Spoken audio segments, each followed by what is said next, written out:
Flashlight, Officer Fisher, Fisher.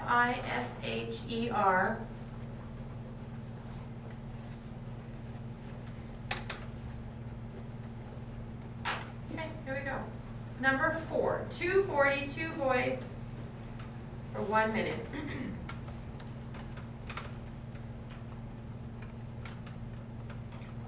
Was there any lighting around there where you observed these things you were telling about? There was lighting, sir. I can't tell you where it was. I mean artificial lights, yes. In the vicinity there, somewhere about. I had my flashlight as well. Were you shining your flashlight on him? Yes, I did. And did Officer Fisher tell you that he had told him just previously that he had had 2 highballs to drink? No, sir. He didn't tell you that? No, he did not. Was the defendant cooperative with you? Yes, he was. You do not know why he had gone into the house and made a phone call? I have no idea. You mean he might have called the police, right? I have no idea. You have no idea why he went in. Did he appear nervous over this accident? In my opinion, no. You do not think he looked disturbed over the accident at all? Not a bit, sir. And the fact that a lady had been injured, he did not appear too disturbed in the least. Did not appear to be disturbed in the least, in my opinion.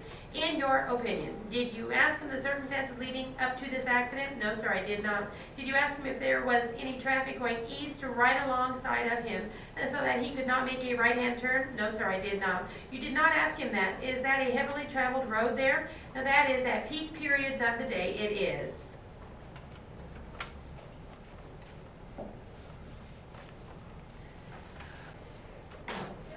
Last one, 240.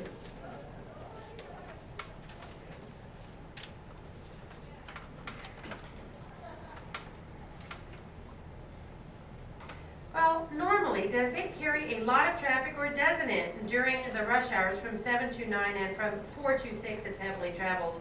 And otherwise, there isn't too much traffic. It's a normal traffic of any arterial street. Did you observe whether there were headlights on his car and taillights on the other car? Yes, there were both, sir. Were they lit up? Now that I can't answer, I don't recall. Did you inspect the car that was parked at the curb? Which car is that, sir? On the north side of the street. The 2 cars parked at the curb? Yes, well, the one in the front. In what respect did I inspect them? Indeed, you inspected to determine whether there was any damage to that car. Yes, I did. Was there any damage? I couldn't see any. And did you notice any damage to the vehicles? Yes, I believe there was minor damage. Where did you notice that? I'm not certain. Are you sure whether you noticed damage to the defendant's car or not? I can't say definitely no.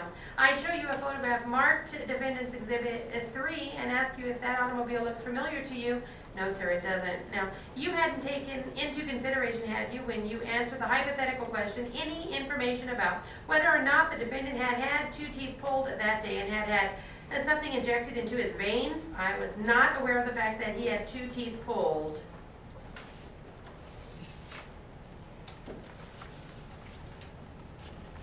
All right, now let's switch. Question by defense.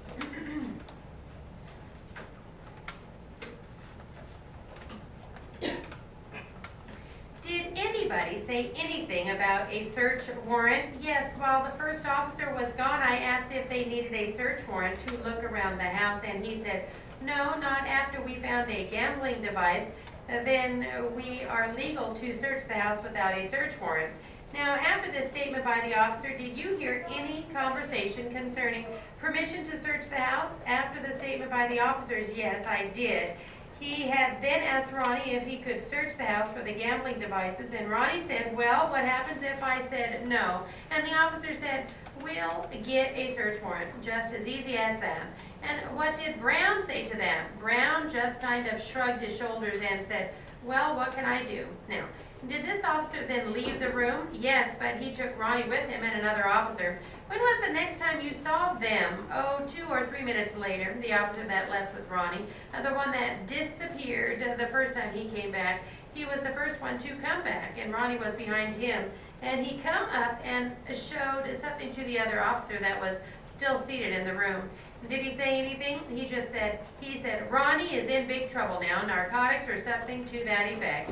Prior to this point, had you heard the word narcotics, dope, marijuana, or pills mentioned? No, I hadn't. And did you ever hear any of the officers ask if they could search for narcotics during any of the conversation? Yes, no, never, not at all. None ever asked if they could search for narcotics. The only thing they asked if they could search for was gambling devices. Nothing further of this witness, Your Honor. Mr. Pearson, Mr. Anderson, now this took place more than 6 months ago, is that correct? Yes, I guess so. Did you make any notes of the conversations and events that took place that night? No, I didn't. You didn't write down anything, is that correct? No.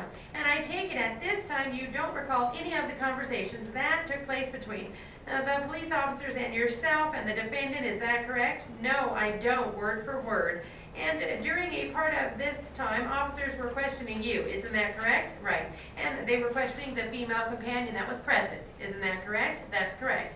And I take it that you didn't observe what, if anything, was taking place in the defendant's bedroom while the officers were present? No, I didn't. You couldn't see what was happening, is that correct? That's correct. How long have you known the defendant? Oh, it would be hard to say. Probably about 15 years. Would you consider yourself a close friend of his? Yes. And have you discussed this case with him between April 14 and today? Yes, occasionally. And have you talked with any of the attorneys in this case prior to taking the stand?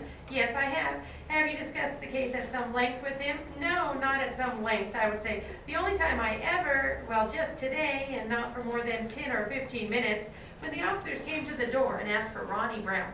You say you were silent, is that correct? Yes. In other words, you didn't say, I am not Ronnie Brown? No, I did not say that. And you say you opened the door at that point? Yes, and they didn't ask me if I was Ronnie Brown, and they just called me Brown. And you were silent? Yes, I didn't quite know what was going on at the time. And did it kind of shake you up at that time when you saw the badges? Yes, I mean, when 3 grubby characters came to the door and showed badges, you were shook at that time? Right. You were shook up at the whole thing. They're questioning you, and the 3 men barging into the house, isn't that correct? I was shook up for the first minute or so. I was just amazed. I didn't think they had stuff like that, you know. I thought it was just television. I have no further questions, Your Honor. You say you were shook up, as you put it, when they came in the front door. I wouldn't really say shook up. I was just kind of amazed. I was surprised. Did Mr. Brown appear to be surprised too? Yes, he did. Nothing further, Your Honor. All right. You may step down. We will recess this for a little bit. We have a jury out. All right, gentlemen. The defense would call Mr. Brown at this point, Your Honor. All right. You do solemnly swear that the testimony you may give in the cause now pending before this court shall be the truth, the whole truth, and nothing but the truth. So help you God? I do. Be seated and state your name, please. My name is Ronald R. Brown. Mr. Brown, are you the defendant in this matter? Yes, I am. Where did you live on April 14, 1969? On Downey Bridge Road in Downey, California. What address? 9938. Approximately 9:30 p.m. on that date. Do you recall anything unusual happening? There was a knock on the door and some fellows were at the door. Did you answer the door? No, I didn't. Who did? Robert Anderson. Did you hear any conversation between these fellows and Mr. Anderson? No, I didn't. What did they do, the fellows? There was a knock on the door. Bob answered it. They explained to him that they were Downey police officers, Vice Squad. They showed him their badges as they walked in the door. Now, where were you at this time? I was back by the dining room. About how far from the door? About 15 feet. Did you hear Mr. Anderson invite them in? No, he said nothing. Did you invite them in? No, I didn't. Where were they when you first spoke to them, if you spoke to them? The reason I spoke to them is because Mr. Engler kept calling Anderson Brown, and I asked him if he got up to the sliding door who he was. What did he say? He stopped again and explained to me that he was a Downey police officer and showed me his badge. Well, during this period, right after they entered, what were they saying to Anderson? They asked Bob, referred to him as Brown, told him they had come here to get a slot machine, and where was it? It's going to be more sustained, comfortable, should be comfy. Dictation. Cindy, is this on? That paper, I hope. Shove it in his throat. Okay. We are starting off with question by Mr. Smith. Mr. Smith is plaintiff's attorney. Defense attorney, oh, I'm sorry. Mr. Smith is defense attorney. Plaintiff's attorney is Ms. Cooper, Cooper, Ms. MS period. Okay, and we are starting off with a question by defense attorney, and we're in cross-examination. Okay, 10 minutes.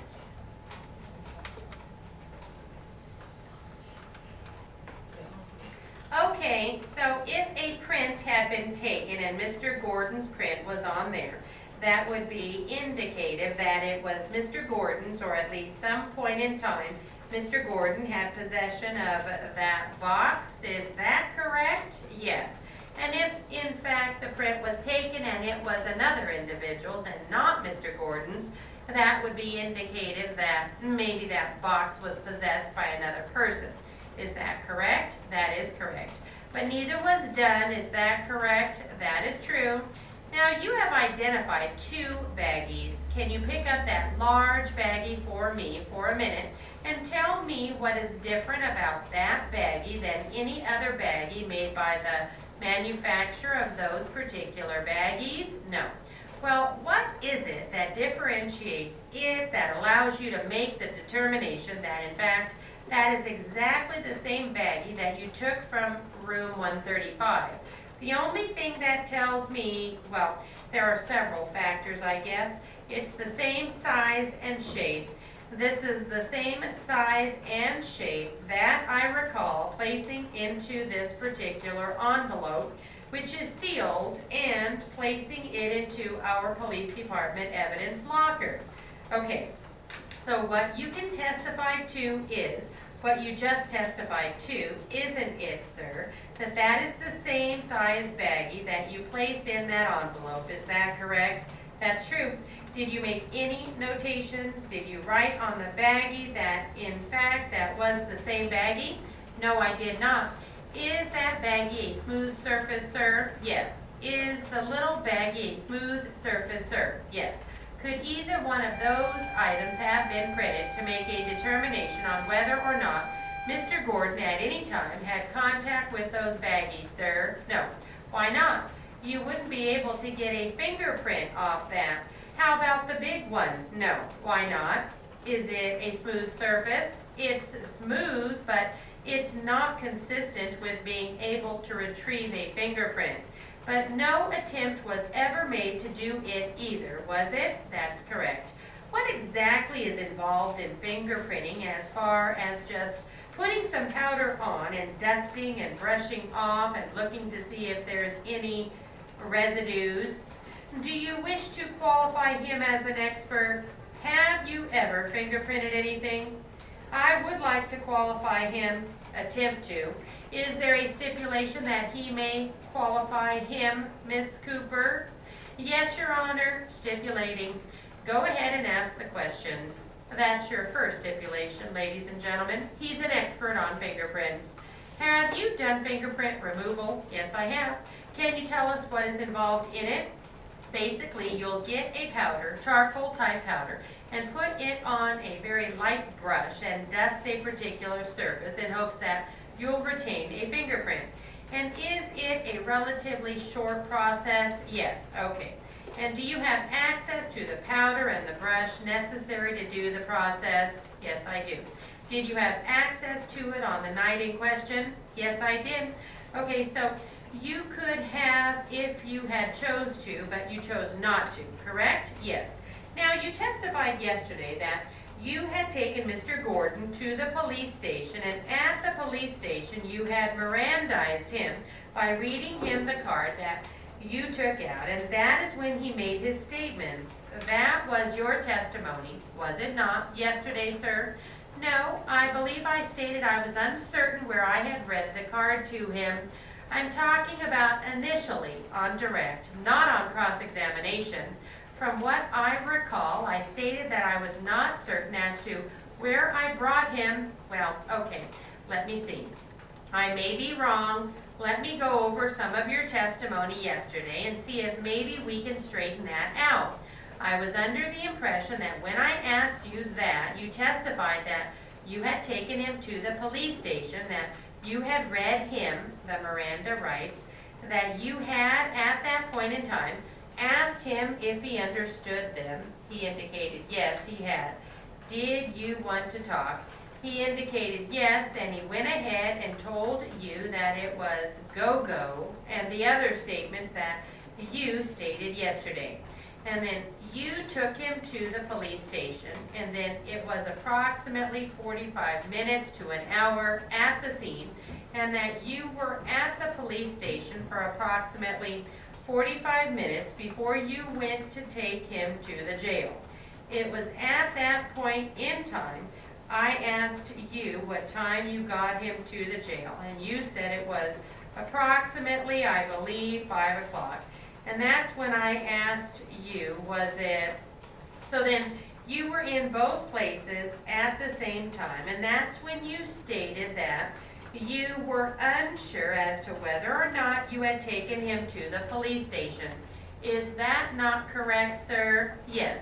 So you were mistaken yesterday when you indicated that you had taken him to the police station, were you not? Yes, I was uncertain. Okay. You were mistaken in your first assertion that you had taken him there though, correct? If that's what I stated yesterday, yes, okay. After all, this has been quite some time. It's been August of last year, was it not? Yes. So we're talking about 8, 9 months, yes. Now, when I asked you about the evidence, you stated that you had put it in your left front pocket, is that correct? Yes. And I believe you testified that you took it to the police station and you did a presumptive test prior to Mirandizing him. That was your testimony yesterday, was it not initially? I don't recall the exact sequence of events from yesterday. Okay. Well, after you Mirandized him and took him to the police station, what did you do next? Sorry, what police station? Objection misstates the evidence. I withdraw that question. Terribly stated. What did you do when you took Mr. Gordon to the jail? He was released to the custody of the jail deputies. All right. Could you tell us from the time you got out of the car, exactly the procedures you followed? My vehicle enters a secured area. Exit the vehicle with the prisoner, go through a secure temporary holding facility. They're searched. All their property is removed from them. They're brought into the nurse's office where several questions are asked by the nurse. From there, they're brought into the regular booking facility and held until the receiving officer fills out the paperwork. And what is your procedure? What are you doing during the time this is going on? Basically standing by with the defendant. Okay, so you're just standing there. You're not interrogating him or anything? No, okay. So that's what you did in this particular case, correct? That's my normal procedure, yes. And that's the procedure you followed with Mr. Gordon? Yes, all right. So you didn't Mirandize him there then, is that correct? That's correct. Where did you Mirandize him? It was, I believe, out in the field from what I recall. Okay. So it wasn't at the police station like we thought, and it wasn't at the jail like we thought. According to my records, as far as the dispatch, I didn't go to the jail. So it would have to have been out in the field. Okay, sir. I have that ruler again. Could you measure the thickness of that scale for me, please, with the top on it as it would have been? It's about 7/8 inches tall. Okay. About 1 3/4 wide and about 4.5 inches long. So our estimate that jewelry box was 1/2 inch by 2 by 4 was also incorrect, was it not, sir? Yes, it was, and that again had to do with the amount of time that has transpired from now until back in August. Is that correct? Yes, but on page 9, strike that. You're going a little bit astray. You're right, Your Honor. If you wish to reopen, that's no problem. I have nothing further. Redirect? Yes, Your Honor. Go ahead. The size of the jewelry box you gave yesterday was an estimate, correct? Yes. When you are doing an investigation and when you later have to come back and recall that investigation, Are there certain facts about an investigation that stay with you very clearly? Yes. What are those facts? The facts that pertain to the case as far as maybe a conviction, statements made, evidence that is important or relevant in my opinion. So what a defendant tells you is something that you'll recall? Yes. Where the person made the statement is not necessarily what's important to you that you're trying to remember. Would that be true? That's correct. With regard to fingerprints, have there been times when you have done a fingerprint analysis and expected to find prints and didn't? Yes. So in your opinion, you don't always find prints on something that you would expect to find prints on, especially in this case. Most of the time when I'm doing fingerprints, it's on a burglary scene or something to that effect. I normally don't. I've never done any type of fingerprinting in a narcotics case. Is that because, in your opinion, you can't get prints off of a baggie like that? In my opinion, it's not one of the things that would be relevant, and in this particular baggie case, yes, I couldn't obtain a print anyway. Just so that we understand the sequence of events, you get dispatched to the hotel. You contact the defendant. You go to the room. He indicates it is his. He gets placed under arrest. You talk to him at the hotel. You then start to go to the police station and then go to the jail to book him. Your Honor, I'm going to object on the basis, would that be a fair assessment of the sequence of events? What's the objection? 200, 4 voice for 5 minutes, no lead-in.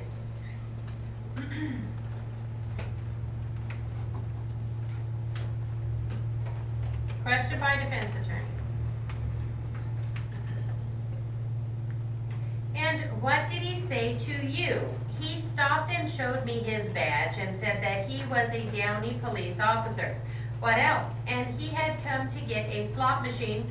What else did he say, if anything? What did you say to him? Nothing. Did you invite them further on into the house? No, I didn't. I was right there at the corner. He walked around and saw the machine. And what did he say then, if anything? I don't remember. What did he do? He walked up to the machine and these other 2 fellows.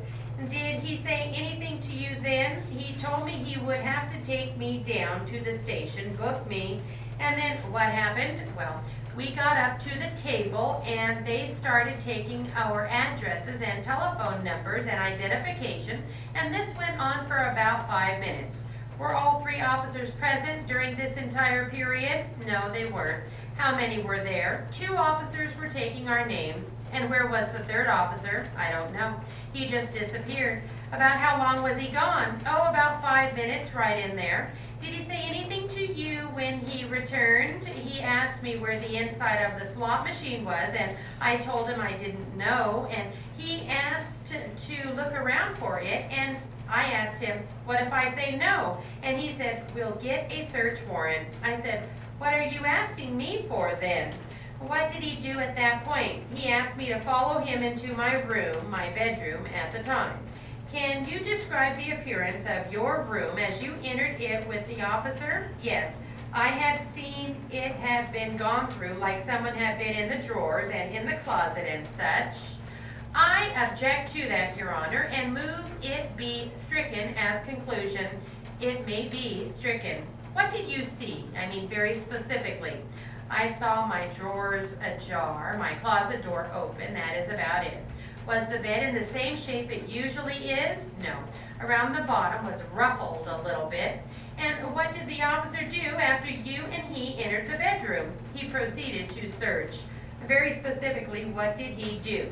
He went up to my dresser and in the right drawer, opened the drawer and pointed to a small capsule and asked me what it was. And then what did he do? I told him I didn't know. What did he do then? Well, he took the capsule and proceeded to go through the rest of the drawers. Your Honor, I believe we have defendant's D, do we not, just before the drawer. Photo of the dresser, middle and right half, that is D. showing you a photograph, Mr. Brown. Do you recognize that? Yes, I do. What is it? That is the dresser drawer in which Detective Engler was searching. This is the dresser? Yes, it was. Taking this red grease pencil, will you mark the first drawer he opened? It would be the top right drawer here, and that is the drawer in which he found the pill. Yes, it is. Would you mark the second drawer he opened? Well, it's not a drawer, it's a cabinet thing that houses 3 drawers in it. Let me ask you this, it's the drawer we have here in court marked Defendant's E, is it not? Meaning that box right out there? Yes, it is. And that drawer with 2 or 3 others is housed behind the door. D-O-O-R, at the lower center of the dresser. True? Yes, it is. All right, go ahead. You say that is the second drawer he opened? Yes, he opened the door and then went to the bottom drawer. Now, when he opened the first drawer that you have marked with an X, did he fumble around in the drawer? Yes, he did for a moment with some loose papers in there, some odds and ends. Now, when he went to the second drawer, which you have testified is this one on the counsel table, Defendant's E, did he fumble around in that? He opened the door, pulled the drawer open halfway, and sort of put his hand right in the back part of the drawer. May Defendant's D for identification be admitted in evidence, Your Honor? Very well. Now at this time, Mr. Brown, or I should say prior to this time, had narcotics been mentioned? No, it hadn't. One further question. When the officer asked if he could look around, did he ask about gambling devices or did he ask about the wheel from the slot machine? Prior to me following him in my room, yes. After I told him I didn't know where the insides were, he seemed not to believe me and asked me if he could look for that and other gambling devices. At that point, you asked what happened if you refused? Yes. And this was after he had come back from the bedroom the first time? Yes. Nothing further of this witness, Your Honor. Mr. Pearson, Mr. Brown, were you in fact living alone in the home on April 14 of this year? Objection beyond the scope, Your Honor. Your Honor, we are talking about the accuracy of the testimony of the officers and of the probable cause the officers had.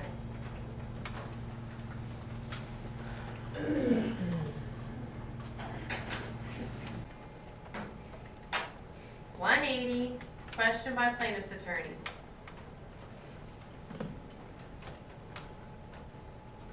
Were you, in fact, living alone in that home on April 14? No, I wasn't.